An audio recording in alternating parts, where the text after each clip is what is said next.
हरे कृष्णा, श्री स्वामी समर्थ।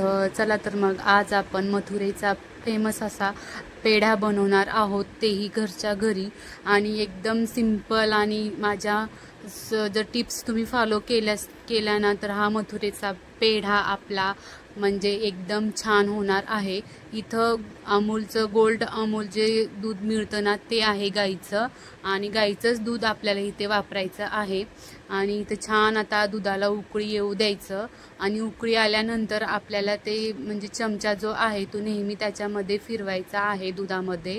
आणि दुधाची जी कडेकडेची पण साय येते ना थोडी थोडी, तेही आपल्याला व्यवस्थित काढून दुधा म्हणजे मिक्स करायची आहे।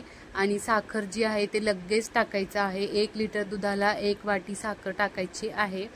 म्हणजे आता जवळजवळ 250 ग्राम आपल्याला याच्यामध्ये साखर वापरायची आहे। आणि चमचा जो आहे तो नेहमी फिरवत राहणं हे महत्त्वाचं आहे खवा आटवण्यासाठी। आणि व्यवस्थित छान आटवायचा, आणि खवा नेहमी लो फ्लेमवरच आपल्याला बनवायचा आहे। आणि चमचा नेहमी फिरवत दुधात फिरवायचं कारण म्हणजे का की खाली एकतरी पातेल्याला दूध चिटकणार नाही। आणि दुसरी गोष्ट म्हणजे खवा जो आहे तो आपला एकदम स्मूदी असा होणार आहे। त्याच्यामुळे दुधामध्ये नेहमी चमचा फिरवत राहणं खूप महत्त्वाचं काम आहे, केव्हा आपण खवा बनवतो त्या टायमाला। आणि साखर लगेच जर साखर टाकली ना तर खवा एकदम म्हणजे दूध जे आहे ते आटण्यासाठी मदत होते, आणि दूध एकदम लवकर आटलं जातं साखर टाकल्यामुळे। आणि त्याचबरोबर दुधाला कलरही जो आहे जो खव्याला खूप छान असा कलर येतो।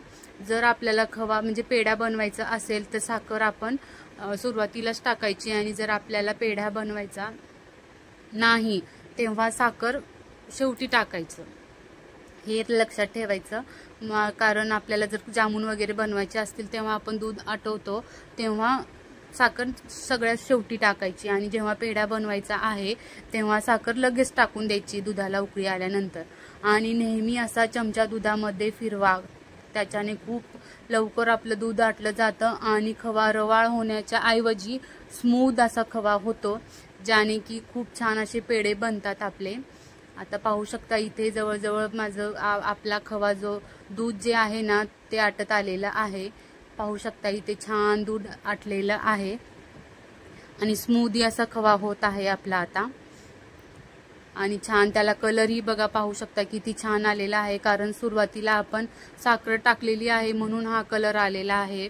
आणि जर तुमच्याकडे जर काळं गूळ असेल ना हे असं चॉकलेटी कलरचं तर ते टाका आवर्जून टाका, कारण त्याच्याने जो मथुरेच्या पेढ्याचा जो कलर असतो ना सेम तसा कलर येतो, आणि दुसरा कुठलाही कलर आपल्याला वापरायची गरज नाही।